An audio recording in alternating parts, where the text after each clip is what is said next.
This trip has been amazing. I've met so many new people that I hope to be friends with forever.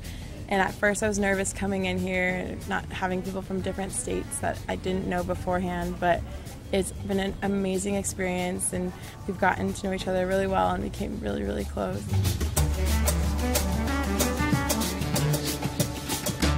My name is Jesse Broad-Cavana, and I live right outside of Washington, D.C. My name is Lauren Duncan, and I'm from Atlanta, Georgia.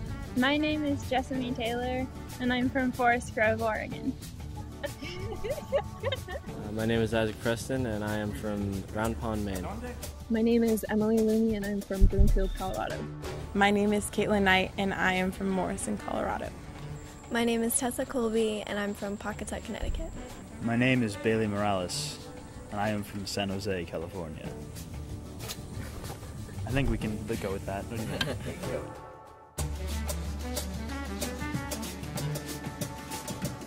We did this awesome hike down the volcano, and the hot springs were a lot of fun. For the slides, I really enjoyed the slides. Having our bus driver Ronnie there explaining to us what the slides were was a lot of fun. And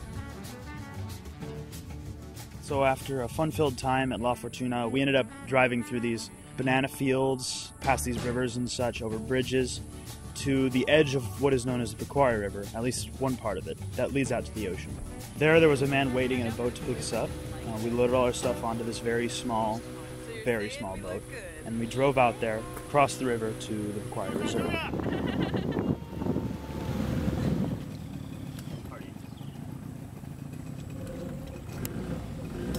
Now this was interesting because we had a lot of luggage on us, and there was a cart.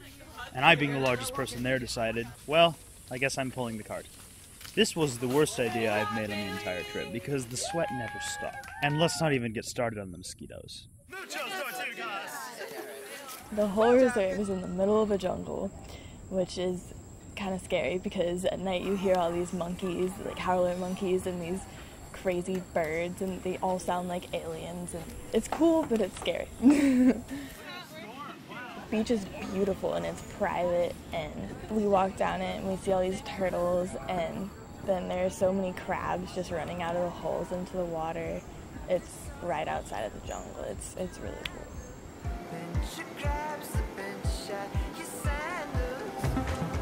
So about 5 days into our stay at the reserve, we went to the town of Pequari and looked at where everybody lived. There's only about 4 different houses and about 15 separate people.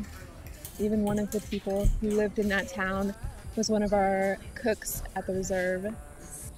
There was a single school for this entire town, and it was composed of only about 8 different students. Seeing the school was incredibly humbling. I'd never appreciated my school like I did until after I saw this school. I look forward to going now, and I appreciate this education system I have.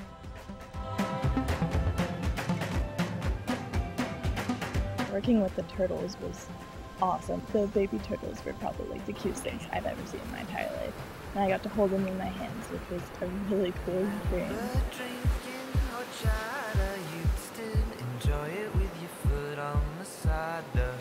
At one point in the middle of the day, we all ran out to the beach to find 30 baby turtles hatching right at noon, and the birds were swarming, so we had to carry them back to the reserve and release them at dusk when it was a more appropriate time for little baby turtles to be walking across the beach. And those little turtles, they do not give up. He was just paddling. So cute. We were cheering it on the entire time, screaming, "Go little turtle, go, you can do it!"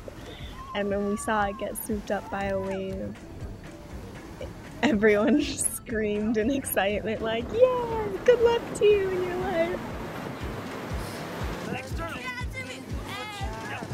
When you excavate a nest, what you have to do is you have to dig it out, and you see the dead turtles or live turtles and the eggs that they've laid, and it's usually after 80 days of the nest being there, because that means the turtles have already hatched.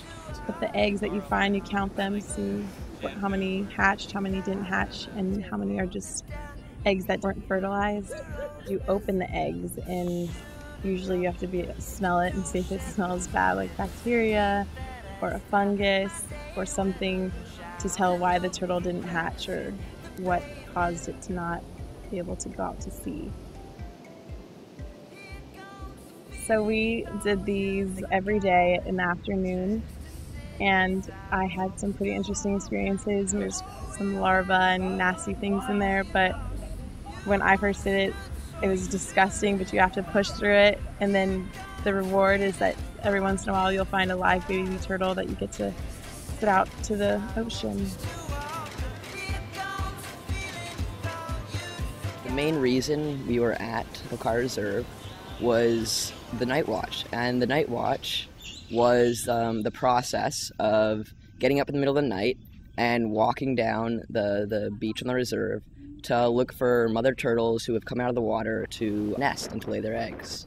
There's no cameras or flash photography or anything during the night walks, because they allowed that once, and the flashes they disturb the mother turtle, make her confused, and just make it a harder process for her to lay her eggs. Overall, I think that really opened people's eyes to the reality of an issue that they didn't really think was that bad. We learned that 1 in 1,000 turtles make it to the ocean and then grow old, so hopefully we helped, one of those 1 in 1,000 survive.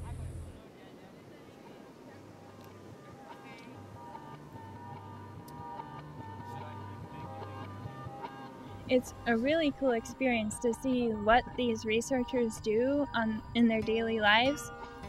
I was kind of thinking about some sort of wildlife biology thing, and so it was really interesting to see what that would be like to be a real biologist. You get a respect for everyone who puts in the effort to save all these animals and to do all this work. It's hard work, but it was a great experience.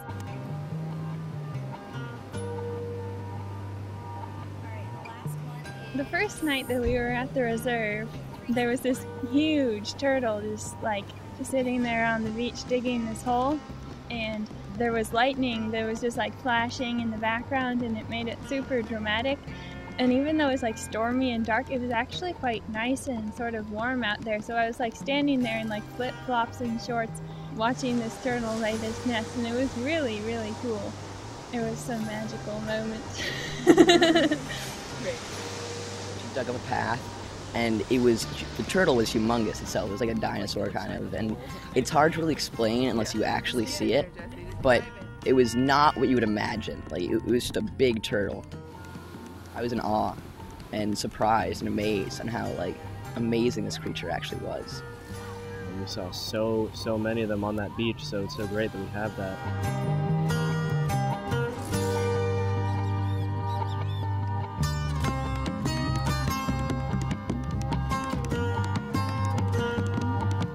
The people here are amazing, the food is amazing, and the trip altogether is a pretty good one, so long as you can deal with mosquitoes.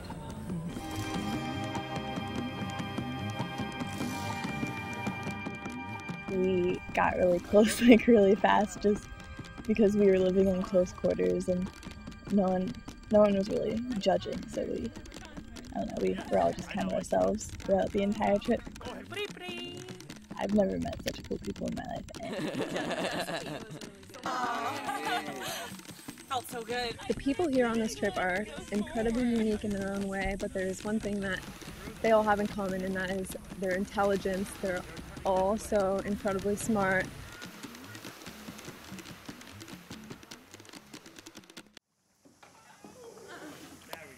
We all just know each other so well now, so it's been a great experience, and I'll always remember everyone that I met on this trip.